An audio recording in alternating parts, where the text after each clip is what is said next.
Ito po ang magiging topic natin for today. Abante na sindak ni Magalong. Duwag naman pala to si Abante. Matapang lang pala ito si Abante pag hindi harapan. Pag harapan, duwag. Pag-usapan natin yan mamaya. Video ng kababuyan ng congressman. Eto na. May video po. BP Sara, ipakukulong. At pang-apat, Mayor Vico, hindi. Ito, pakinggan nyo mabuti sa mga dilawan. Mayor Vico, hindi kakalabanin si BP Sara. Okay? Bago po tayo magsimula, ako po yung magpapaalala na pagpasok nyo pa lang, i-like nyo po agad itong video na ito. And sana po, doon sa mga hindi ko pa po subscriber, pakicheck nyo naman kung nakasubscribe na kayo dito sa channel ni Coach Oli or Coach Oli News PH. Mag-subscribe po. Huwag pong kakalimutan na like and subscribe. Hindi na po natin pagtatagalin. Dediretso na po tayo agad sa ating topic dahil kay Coach Oli, bida ang balita. Dito po, simulan natin dito sa investigasyon sa Kamara. Sa isa sa pinakawalang kwentang investigasyon na naganap sa balat ng lupa. Di umano. Magagalit siya, baka ipatawag ako. Oy, Abante! May di umano ha. Si Abante. Oo.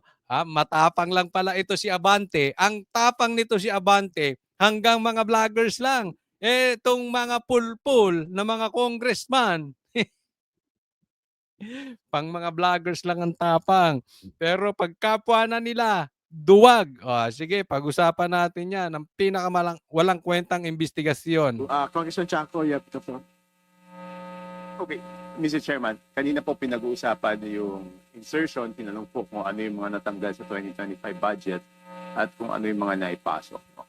Kaya po, pabor sana ako dun sa motion ni Congressman Erice na imbitahan talaga ang dating former chairman ng Committee on Appropriations, si Congressman Saldico, dahil kahit dun sa small committee, wala pong naibigay na report. No? Yun. Dapat imbestigahan to. Saldico, papuntahin nyo tis. Alam mo, tagal ko nang hinahanap si Saldico ha. Marami akong nakikita sa Facebook. Marami akong nakikita sa mga balita, sa mga social media. Tumakbo na daw pang Amerika. Kasing bilis nung pagtakbo nung mga luxury cars. Netong mga kontraktor. Ganun na rin. Kasing bilis ang pagtakbo ni Saldico, di umano, hindi na makita. And for the record, under Congressman Saldico as proponent, ang insertion sa BICAM is 13,803,693,000. No? Under Ako Bicol, it's 2,295,000,000. And under BHW party list, it's 2,064,000,000 pesos. Yun, so daming insertion. Ikaw pala matindi ka. Mahilig ka mag-insert. Mahilig. Kung merong hari ng pasok, ito hari ng insertion to si Saldico. Kung susundan ko yung sinasabi ni Chanco, pambira, bilyon-bilyon. Pati yung tingog, ganun din. Ay, pambihira. Tandem kayo. Kung merong Batman and Robin sa pelikula, merong Batman and Robin na kabwayahan. Kabwayahan. Kababuyan na lang. Ang point ko lang po dito, Mr. Chairman, is mas malaki pa po ito sa mga, even yung 2 billion, mas malaki po ito sa NEP ng ibang mga lugar. So bakit kailangan dumaan sa party list ang mga proyekto para sa distrito? Yun ang matinding tanong. Yan ang hindi masasagot ng Batman and Robin sa kababuyan. Itong si Tamba at saka si Saldico. 'Di ba? Ang laki nung ano. Pero ano ka ba, Chanco? 2 billion lang naman yung insertion. Bakit mo iimbestigahan? Hindi kailangan yan. Ang imbestigahan nyo, Chanco, yung 150 million lang na confidential funds ni BP Sara. Hayaan mo na yung bilyon-bilyon na insertion na ginagawa niyang tandem na yan. Ang importante, matanggal si BP Sara. Ano ka ba, Chanco? 150.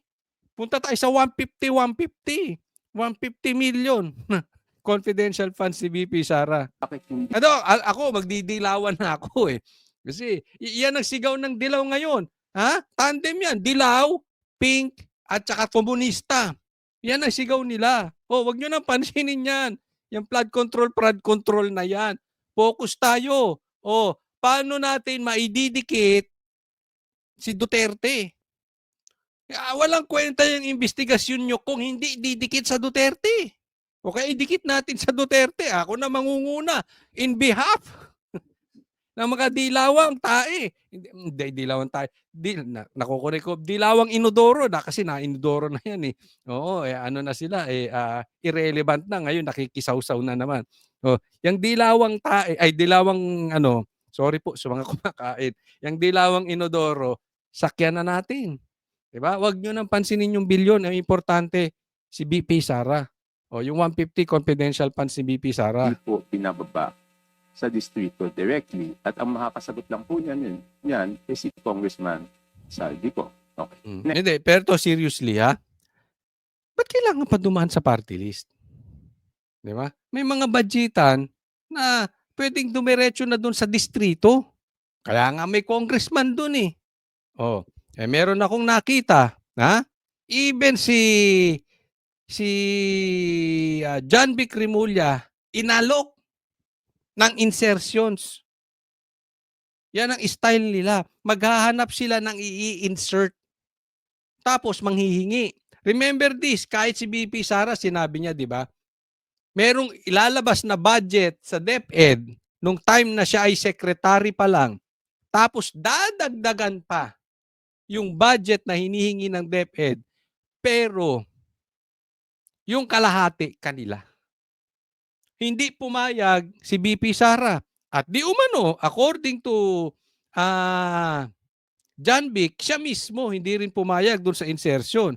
Kasi nga merong katkong na gagawin. May mga commissioner talaga itong mga ito. Next.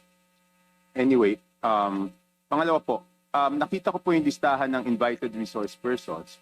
Hindi po ba natin inimbitahan si Mayor Benji Magalong? Yan ang issue. Yan ang pinaka-importanting issue dito. Kailangan maimbitahan si Magalong. Wag mo muna natin kasi, alam mo, mag-iingat po tayo mga DDS, okay? Kasi medyo may mga ginugulo tayo. Mas mahirap yung gumugulo sa atin ngayon kasi from within. Wag muna nating haluan ng politika. Ang importante, eto si Magalong, isiwalat yung mga pangalan ng congressman. Whether may pangarap si Magalong for a higher office or wala, that is not the issue. Sa Banateros, pag tama, palakpakan, pag mali, banatan. Ngayon, halimbawa, pinagtuturo niya na yon. Edi palakpakan natin. Pag tumakbo, halimbawa, kaya ka pala nagtuturo dyan dahil gusto mo lang tumakbong presidente, saka natin banatan. But for the meantime, kailangan natin yung mga ituturo ni Magalong. Dahil may mga hawak siyang ebidensya.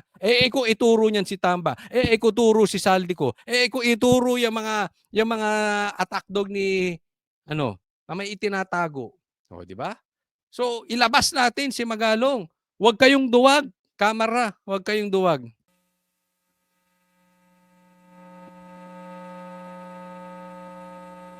Not for this hearing, Your Honor. Yan na palusot. Ito ang mga pagmumuka ng mga attack dog ni kulang pa yan. May mga nakaupo ba dyan? Ito ang mga attack dog ni Tambaluslos.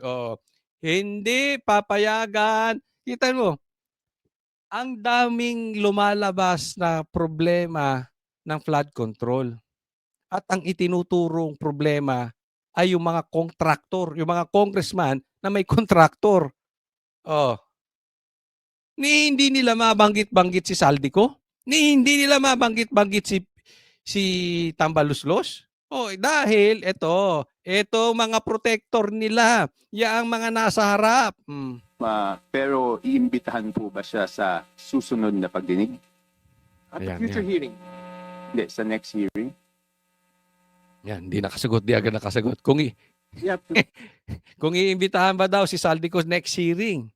Oh, iimbitahan daw, pero next hearing. Hindi nakasagot. Nako. Discuss it. Yan. Discuss. Parang ano si Claire Castro, di ba? Ganyan si Claire. Pag alanganin, wala pa po tayong impormasyon patungkol sa Pangulo. Pero pagdating kay BP Sara po, marami tayong impormasyon. Ganon si Claire, di ba? About sa Duterte, marami siyang impormasyon. Pero pag tinanong mo about Pangulo, wala siyang impormasyon. Kaya nga hindi ko na makita kung ano ba talaga to si Claire Castro. Siya ba ay spokesperson ni BP Sara o ni Bongbong Marcos? Ito same din to. Wala silang mga sagot. Because nandito po kanina si Bante, siya po yung nagsabi na wag naman akusahan yung house at pangalanan kung sino yung tinutukoy. At pumayag naman po si Mayor Magalong na tukuyin pag siya ay inimbitahan ng house kung sino yung tinutukoy niya na pinakamalaki ang nakukuha na 20%. So ang tanong ko po, bakit pa po hindi imbitahan kaagad ng committee para malaman na po natin kung sino yung tinutukoy niya, Mr. Chair? I think we have a commitment that we will invite him. But the commitment is not on the next hearing. Kasi Ayun, naghahanda pa kasi sinabi dito ni Chanco, nagkahamunan. Itong dalawa, si Magalong at saka si Abante. Puro ka lang dakdak. Pangalanan mo, harapin mo kami. Ano sabi ni ni Magalong? Papuntahin mo ako diyan. Imbestigahan niyo ako, papangalanan ko lahat. Anong ginawa nitong mga kakampi ni Abante? Hindi po next hearing. Sa mga susunod, naghahanda. Itago nyo muna, yung mga pera nyo, ilagay ninyo sa offshore accounts. Itago nyo muna yung mga luxury cars ninyo. Ayusin nyo muna yung mga papeles, yung mga dodoktorin. Doktorin na. Hindi ko po sinasabi itong mama na ito Pero alam naman nila kung sino yung mga demonyo. Isipin mo kung ikaw demonyo ka talaga, nagbabaan na. Nakaw ka pa ng nakaw. Tapos yung anak mo, ay ang yayabang, di ba? Sige, tago nyo muna. Kasi pag nagka-imbestiga, wala na. Malinis na yung papel. Huwag muna imbitahan si Magalong, inaayos pa. Di ba? Ito pala si Abante, panira. Kasi yung bunganga nito si Abante, baka pinapagalitan na to. Ikaw, Abante, ang daldal mo. Epal ka. Talo ka na nga. Ang yabang-yabang mo pa. Hindi ko. Kahapon lang kausap ko yung si Cardema yung sa napag-usapan namin tong pandaraya na ginawa ng Comelec. Dapat uupo ang Duterte party list no? But dahil kay Garcia hindi nakaupo, no? Ganyan kontsabahan diyan. Eto si Abante panira. Paano sila magkukontsabahan hindi pa nga nila planong ilabas si Magalong. Hindi pa ayos yung mga papeles na inaayos. Hindi pa na itatago yung mga dapat itago. Naghahamon si Abante. Ikaw Abante, nakakasira ka sa diskarte. Kaepalan mo, para ka kasing si Torre. Mamaya, talo ka na, pinanalo ka na, baka masipa ka pa. One time talo, tapos biglang nakaupo, mamaya tanggal ka parang si Torre. One time, akala mo siga-siga, yabang-yabang. Tapos biglang naging PNP chief. Tapos biglang tanggal. Ngayon, nakalib. Abante, matuto ka na kay Torre. Yung bunganga mo, pag-ingat-ingatan mo. marami po tayong pag-usapan. In fact, gusto natin isa-isahin. Yung mga Sims construction, hindi yung nagpakita. St. Timothy, hindi yung nagpakita. Ito yung alam ng mga tao na gusto malaman yung katotohanan. So, ibig sabihin, we are united with Mayor Magalong on his commitment against corruption. For him to name the 67 lawmakers, no question. But he will be required in this committee to do it on their own. State 67 lawmakers who are contractors first. Second, lawmakers who are allegedly receiving 30 to 40% kickback. That will come in due time. Ayun, ba't hindi mo na imbitahan? Inaayos ang papel. Ngayon sinasabi ko susumpain yung under oath. Meron na siyang ngayon. Meron na siyang ebidensya. Ayaw nyo imbestigahan na ngayon. Nagmamadali kayong itago yung mga dapat itago. But anyway, yaan na po ang kalakaran ngayon. So kaya ito tinitingnan ko 'tong imbestigasyon dito sa Kamara. Walang kakuwenta-kuwenta. Bakit kanyo? Eto na, willing na si Magalong sabihin yung pangalan ng mga kongresista. Pakinggan niyo 'to mabuti, Nagkahamunan pa. Willing nang pumasok, pumunta diyan. Hinaharang niyo pa. Anong gusto niyong unahin? Yung mga kontraktor. Okey po yun. Kasi po may kasalanan din yung mga kontraktor, lalo na yung mga ghost projects, kumita rin sila diyan, Pero alam niyo, ang talagang loko-loko rito, congressman. Ang totoong loko-loko dito, yung politiko. Bakit hindi niyo nahayaan sa tingin ninyo, eto matanong ko kayong mga manonood, kung papipiliin kayo, sino ang gusto niyong mas panagutin? Yung mastermind, halimbawa lang halimbawa, yung mastermind na congressman o yung ginamit na kontraktor na nagpagamit at yumaman din? Bakit hindi natin unahin? Ayan na, nagpipresenta na. Para maturo na kung sino yung mga congressman. Tapos saka nyo habulin nyo nasa ilalim. Pag natigpas nyo yung ibabaw, tapos na po pati ilalim. Buti kung walang ebidensya. Binibuild up nyo pa lang. Eto na, nagpipresenta na yung ebidensya, nasa harap nyo na, tutukain nyo na. Dinidelay nyo pa. Sabi nga, justice delayed is justice denied. Mas importante kung ako lang tatanungin, mas importante yung mga ituturo niyang congressman. I really don't care about doon sa mga kontraktor. Tingin nyo ba makakagalaw yung kontraktor na walang amo sa ibabaw? Hindi po makakagalaw yan. Tingin nyo ba kikita ng bilyon-bilyon yung kontraktor kung hindi kumita ng trilyon-trilyon o bilyon-bilyon lalo na yung congressman o kung sino mang amo nila? Mag-focus po tayo doon. Sabi nyo, gusto nyong imbestigahan. Kaya nagmumukhang moro-moro, sorry do sa mga kabatirang Muslim, mga kababayan nating Muslim na ayaw nilang paggamit yung moro-moro. Pero kaya kayo nagmumukhang moro, parang nagiging drama kayo, telenovela. Gusto nyong imbestigahan. Pero iniikutan yung lahat. Yung mga kabaro nyo, ang tagal nyong imbestigahan. That is the commitment of this committee.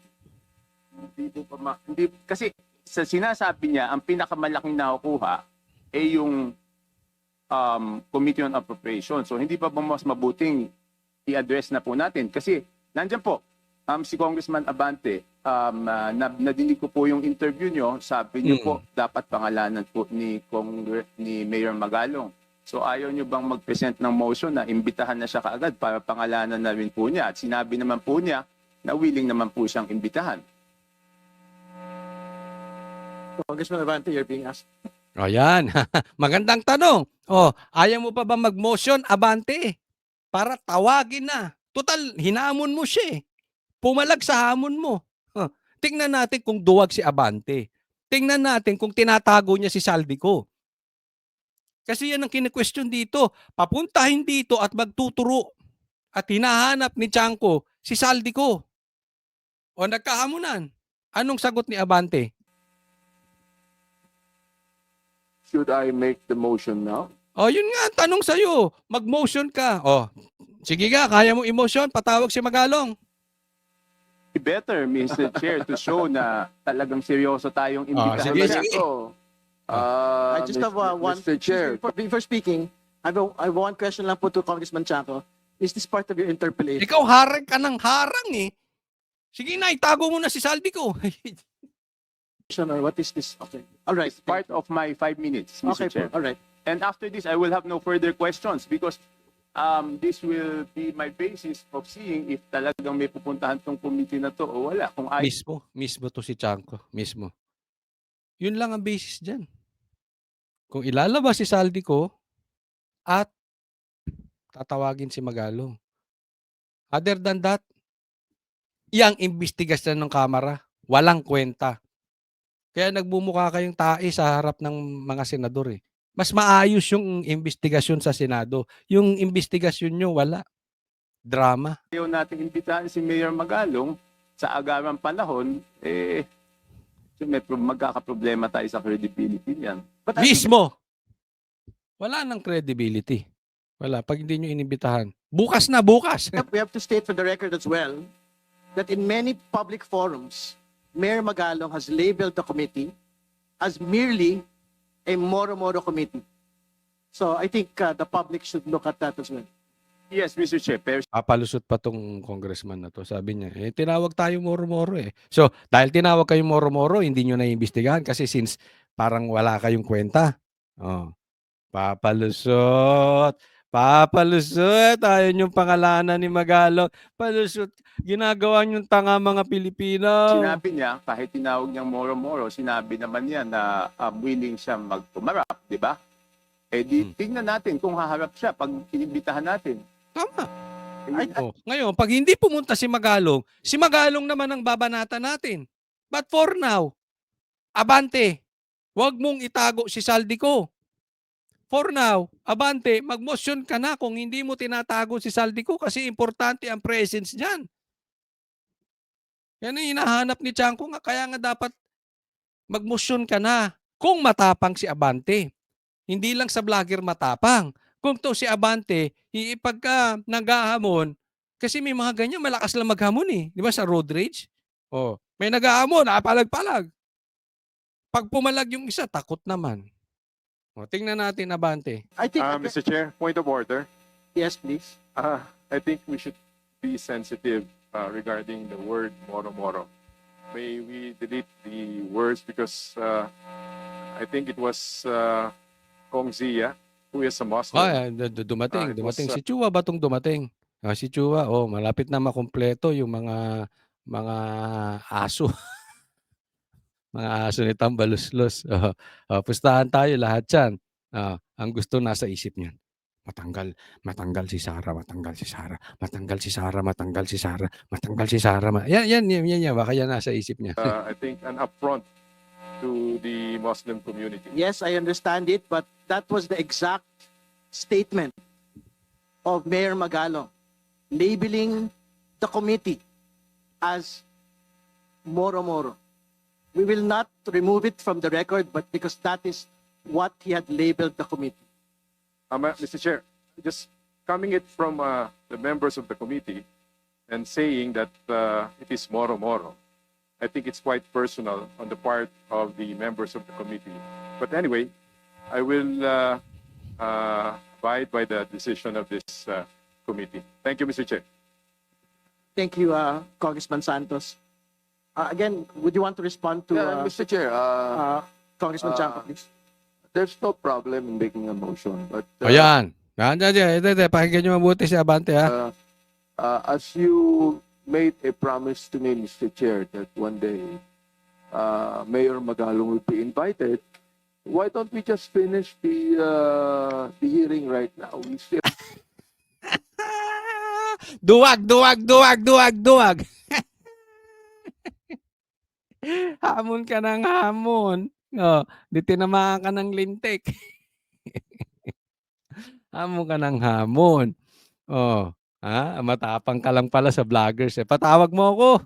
Diyan ka lang matapang sa vloggers. Pagkapwa mo na congressman, urong ka na. Kabaro mo na politiko rin, urong ka na. Nagkahamunan kayo, hindi ka pumalag kay Magalong. Ikaw pa naghamon. 'Di ba? Nung pumalag, umurong ka. Duwag kang pastor ka. Pastor, hindi yan pastor. Ewan ko kung ano yan. have a lot of contractors that are waiting to be investigated, to be interpolated. So Yan yung sinasabi ko, ano mas importante sa taong bayan? Yung imbestigahan nyo yung contractor o imbestigahan ninyo yung mga congressman na ituturo ni Magalong? O imbestigahan nyo si Saldico na pinalalabas ni Chanco? Di ba? Anong sa tingin nyo mas importante sa taong bayan?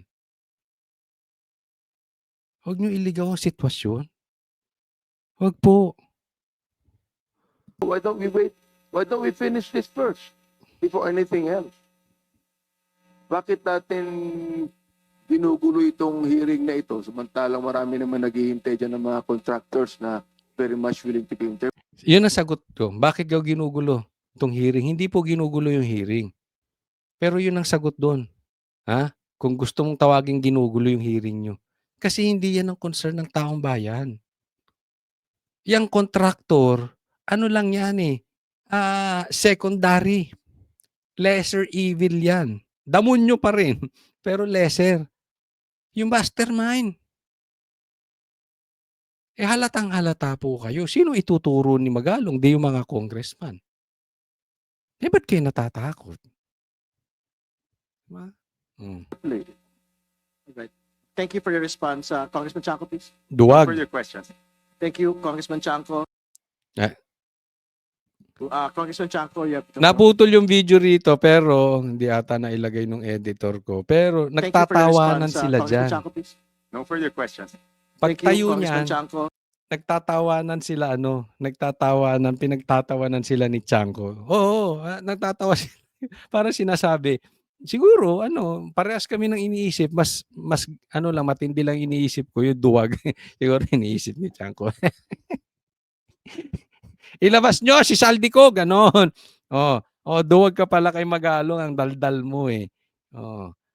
Baka iniisip ni Chanco, talunan ka na kasi, ang daldal mo pa.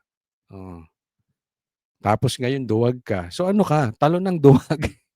Next topic po tayo. Ito pa. Isang aso. Isang aso. Tagapagtanggol ni Tambaluslos at ni Saldico. Ilabas nyo si Saldico. Asa na? Mr. Chair, yun na nga ang problema, no? Nung unang ginawa to, I was against it. How can we investigate ourselves? That is the primary question. Mismo. Iimbestigahan nyo yung sarili ninyo na maraming sangkot. Sabi nga nila, alam nila kung sino ang pinakamalaking nakurakot sa flood control project diyan sa mga congressman. So alam na nilang madami. Alam nila kung sino ang pinakamalaking kinurakot. At hindi sila nagsalita noon. Nung sumingaw yung baho, ngayon gusto na rin nila mag-imbestiga. Paano nila iimbestigahan yung sarili nila? Yan po ang point ni Chanco. 'Di ba? Paano mo iimbestigahan? Dati nga, tinago ninyo. Kung hindi ka kasama doon sa pandarambong, diyan sa flood control projects na yan, hindi kayo nagsalita. Sa tingin nyo, ngayon magsasalita?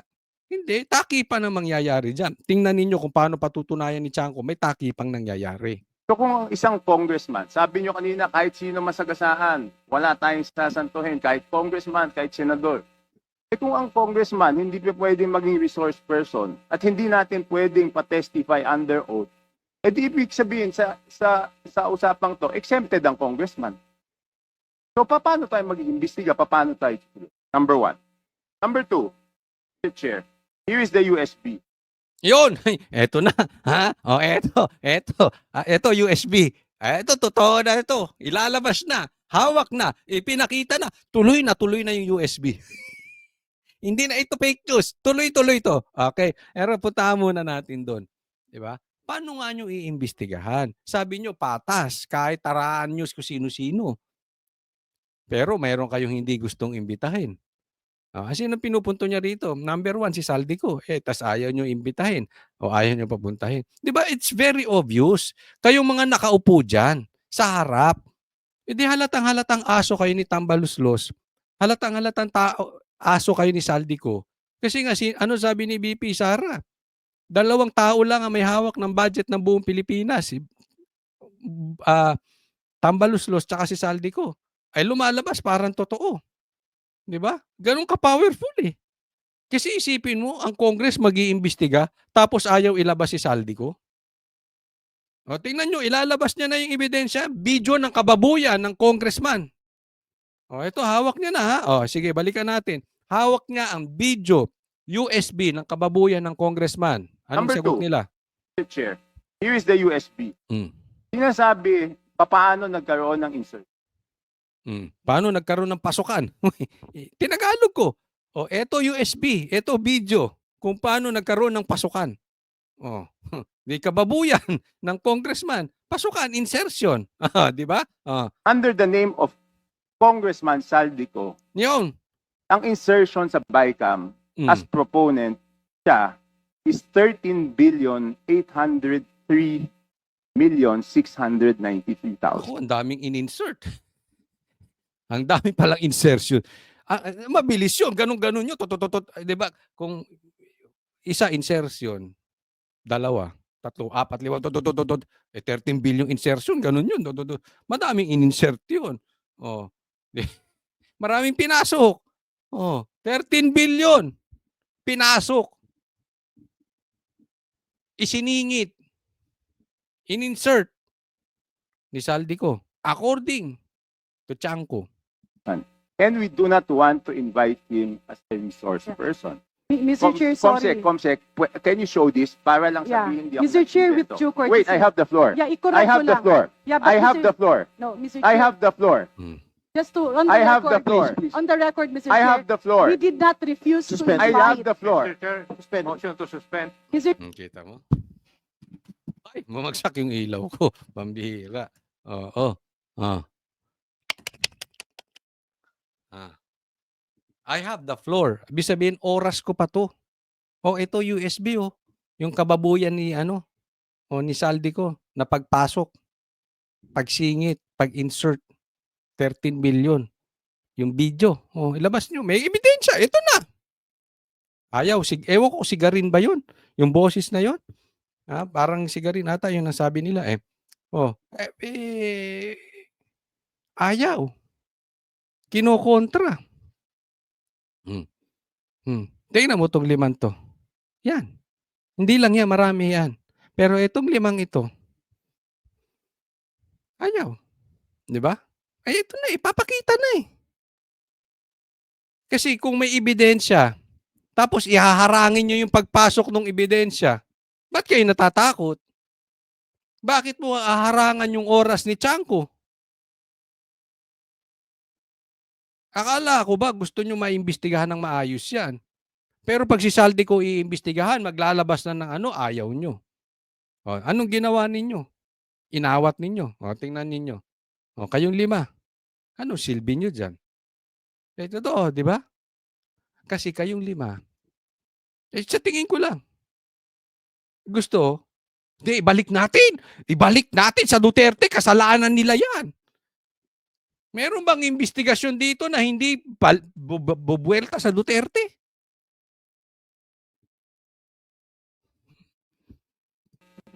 Sige, hinold na nila. Pinatay na. Tapos. Di ba? Ang ganda yung nasagutan Sige, I have pasok. the floor. On the record, Mr. I Chair, have the floor. we did not refuse to Suspend. I have invite. the floor. Mr. Chair, Suspend. motion to suspend. Mr. Ganyan. Tingnan mo. Wala na, patay ng camera. Motion to suspend. Ganyan sila Kahit naman nung kay PRRD, suspend, patay na mic ko. Wala na. Pag nasusukol na sila, pag mailalabas na yung tinatago nila, mabubuking na yung baho na itinatago nila, motion to suspend. Yan ang gawain nila. Abante! Ilabas nyo si Saldico. Naggagalaitin na si next topic po. Ito maganda tong sinabi dito ni Amy Marcos No? Tayo po ay never, ever magiging Ayminatics. Kasi para sa akin, Marcos pa rin yan. Ang karakas niyan, ang pag-uugali niyan, hindi lalayo sa tatay niya at sa kapatid niya. Pero this time, ang Banateros nga, pag tama, palakpakan, pag mali, banatan. Pero this time, medyo nagustuhan ko. Nagustuhan ko itong sinabi ni Amy. So siguro naman this time purihin naman natin. palakpakan natin si Amy. Ipipilit nila na si Boying maging ombudsman para ipakulong si VP Inday Sara bago mag-2027 at hindi lang si Inday Sara kundi lahat ng mga Duterte, kaalyado ng mga Duterte. Yan, ako naniniwala ako dyan. Ang pagpasok ni Boying, dito natin makikita kung talaga pong wala ng kwenta ito si Bongbong Marcos. Pag nakalusot pa ito at siya pang magiging ombudsman, itong si Boying, wala na talaga. Wala nang patutunguhan ng Pilipinas. Dahil yan talaga ang target nila. Kaya nga maraming nagsasabi, pag masusurvive ni BP Sara, itong propaganda, black na kaitimang pagpaplano, kanilang imbentong kasakiman, pagpaplano nila kay BP Sara, may survive niya, magiging vice president siya. Hindi lang yan, talagang gusto nilang mapakulong. Tingnan mo, delikado po dyan si Bongo, si Bato, lahat ng mga kaalyado ng Duterte. Delikado dyan. Pag nakupong ombudsman yan. Kitang-kita natin 'di ba? Even yung investigasyon ngayon, inililihis nila sa Duterte. Isipin mo, ngayon bumabaha. Sa Maynila, bumabaha. Duterte ang gustong imbestigahan. Ang tinitira nila yung Davao. Baka pati ako. Ay, wag mo na isali. Yan, kasi kaya ka nagmumukhang para kang si Torre. Wag mo na idama yung sarili. Hindi ka. Wag kang maging pilingero. At that time, Amy, sorry, mali ka dyan. Hindi ka ipakukulong. Kapatid ka pa rin ng presidente. Alam mo, kahit anong galit sa'yo ng presidente, dapat nga tawagan mo na siya ng drug test. Hindi ka maipakukulong nun. It's impossible.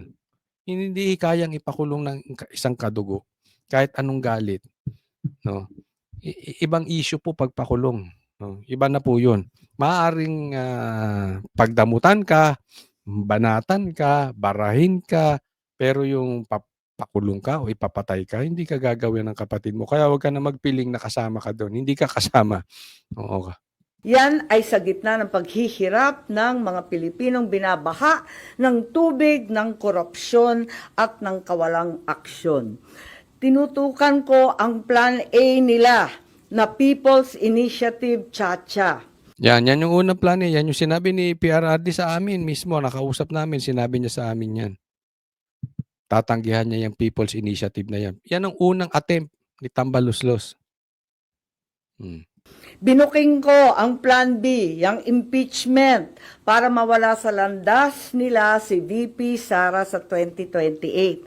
Ngayon, nasa Plan C na po tayo, sa ombudsman naman.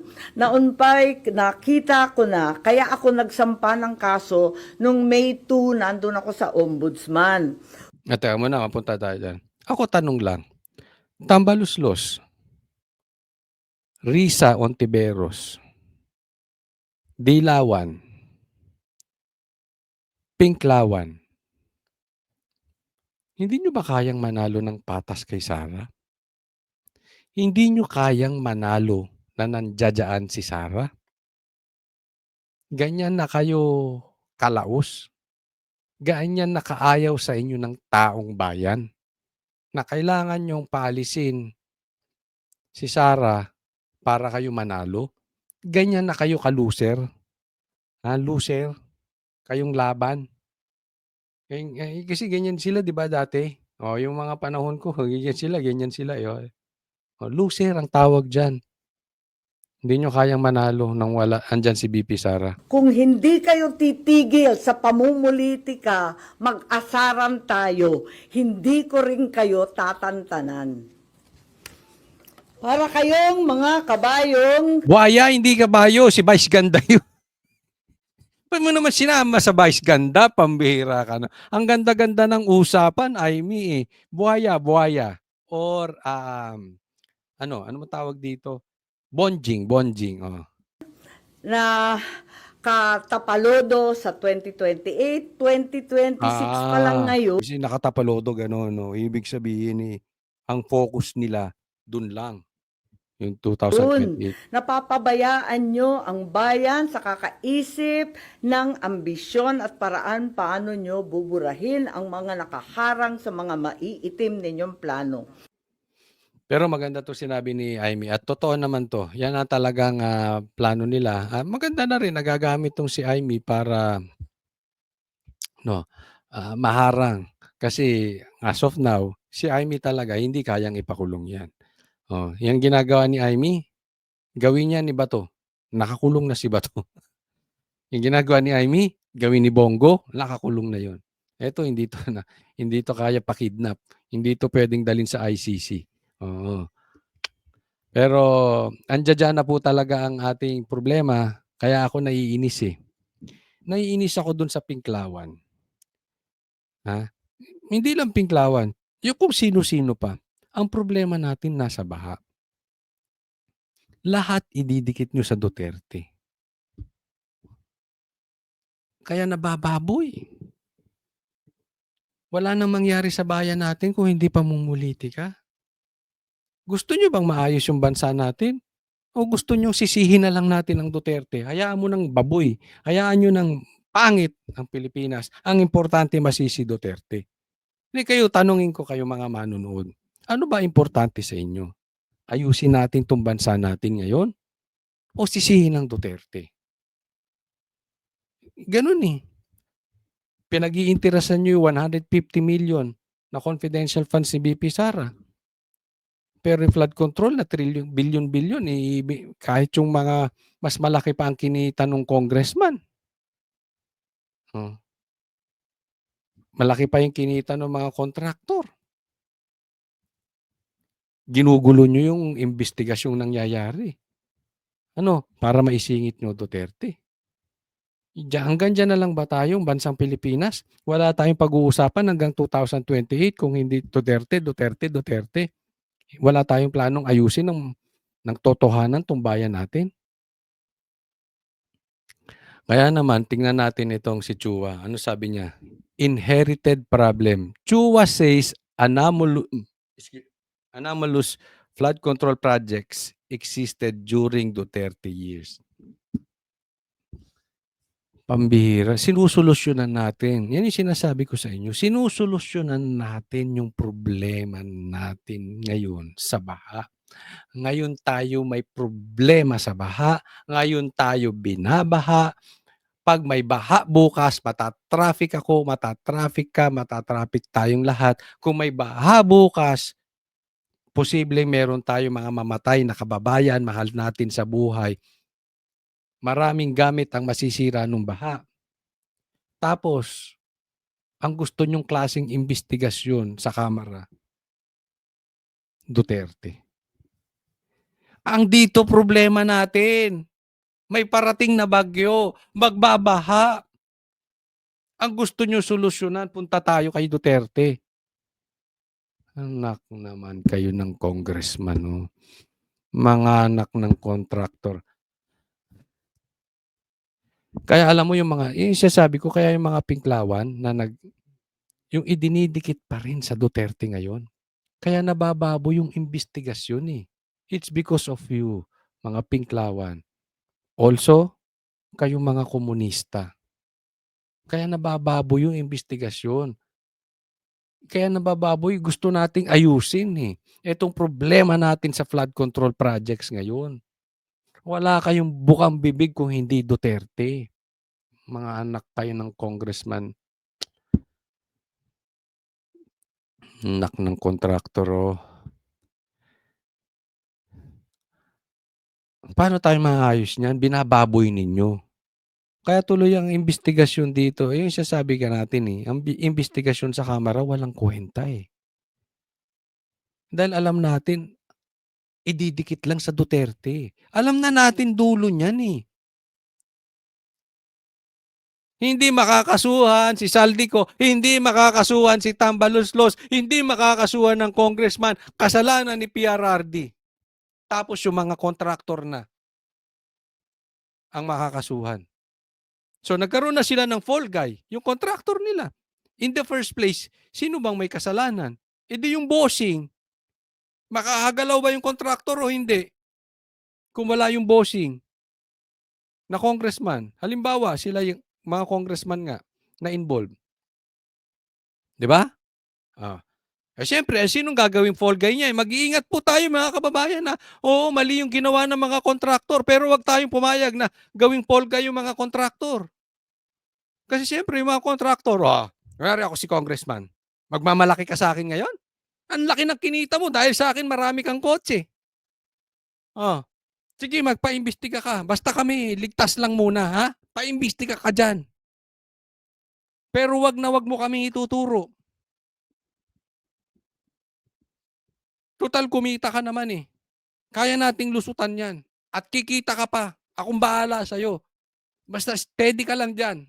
Wag mo kami ituro. Kaya wag tayong papayag. Na mauwi lang tayo. Antayin natin. Ma-develop. Alam ko naman yun sa Senado, ma-develop yan papunta sa congressman eh. Pero itong congress, talagang ayaw nilang yung kanilang ano. Kita mo, nanggagalaiti na si Chanco. Ayaw ilabas si Saldico. Ayaw ilabas si Magalong. Hindi, matanong ko lang, yung investigasyon nyo ba diyan sa Kamara? Merong congressman na makukulong? Meron bang congressman na makakasuhan na talagang mananagot? O puro contractor tsaka si PRRD o Duterte? Ito, tingnan po natin ito. Meron kasing issue ngayon eh. Tingnan po natin to. May mga pinklawan na medyo ginugulo ito. Meron ding, kasi ito daw si Vico Soto could challenge VP Sara in 2028 race survey. Ito lang ang sa akin. Ako sa tingin ko, to be honest with you, ako, patas naman ako eh. No? Kasi maraming sinasabi na ito raw ay si Vico Soto ay tanim ng dilaw at kaya umiepal ngayon dahil tanim ng dilaw at ito ay i-challenge. Ginugulo tayo ng dilaw, in short. At i-challenge kaya ibababa yung edad para sa pagka-presidente kasi in preparation for Vico Soto,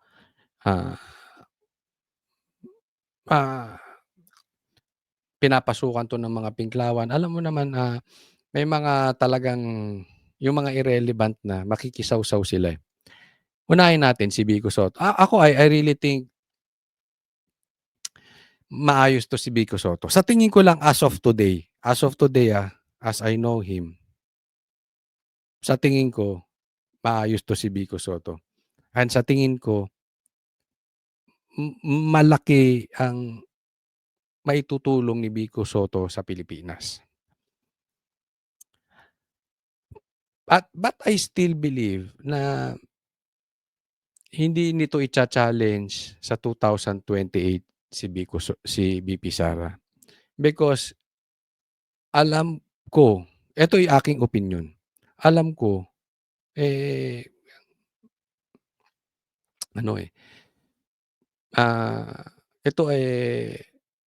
itong si Vico Soto ay may takot sa Diyos.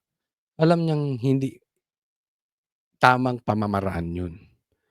Hindi siya dapat manguna sa Diyos. Naalala ko nga si David, no? Inanoint siya bilang maging hari, pero hindi agad-agad siya naging hari.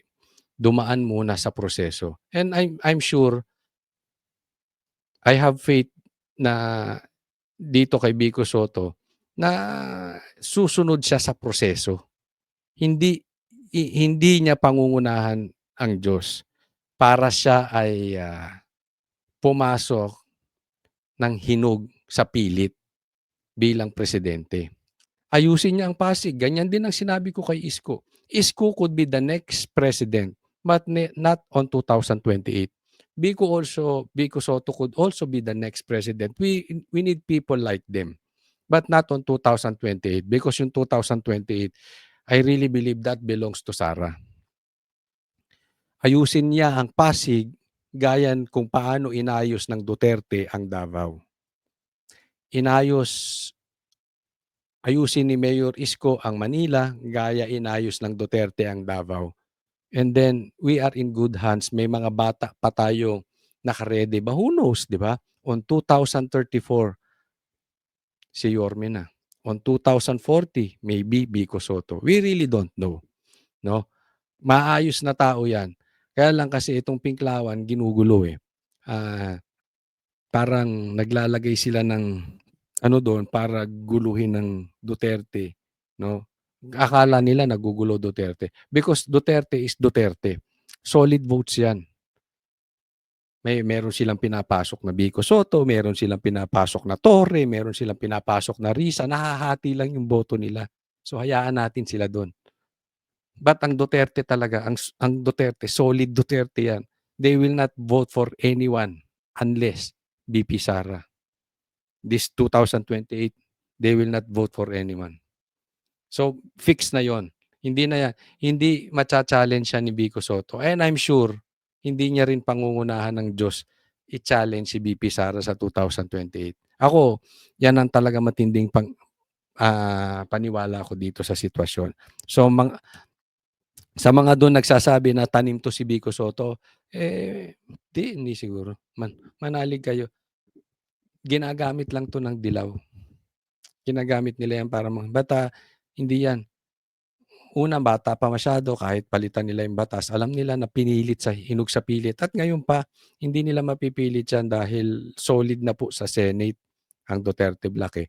So, kampante lang po tayo. Ha? Huwag tayong pa-distract.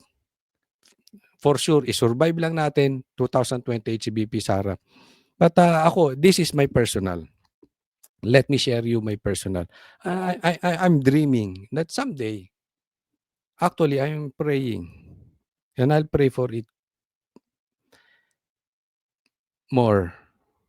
Na someday, magkaroon tayo ng presidenteng tunay na may takot sa Diyos at may pagmamahal sa Diyos. Alam niyo po kung mangyayari yon? Ako naniniwala, maaayos ang lahat. Kasi iba po yung may takot sa Diyos at pagmamahal sa Diyos at iba yung nakikita lang natin sa simbahan tapos may camera, tapos nakaluhod, tapos nagdadasal, tapos nagpapabindisyon. That is different. What I'm talking is really yung kita mo sa buhay na may lakad sa Diyos, kita mo sa buhay na may pagmamahal sa Diyos. Pag ganun ang magiging president natin, just like the time of David, naayos eh. Naayos yung Israel. Because ang nakaupong presidente talaga ay ang Panginoon. So I'm looking forward to that, no? Maybe maybe not in the near future, but let's just keep on praying, no? Sa akin yun lang naman. Andun alam kong maayos talaga. So wag pong kakalimutan doon sa mga hindi ko pa po subscriber ha. Yan, baka konting lambing, mag-subscribe po kayo. And wag pong kakalimutan, i-like po itong video na ito. Subaybayan niyo po yung mga susunod po tayong vlogs. Ipinapangako ko po, tayo po ay mananatiling patas. God bless everyone, Coach Oli.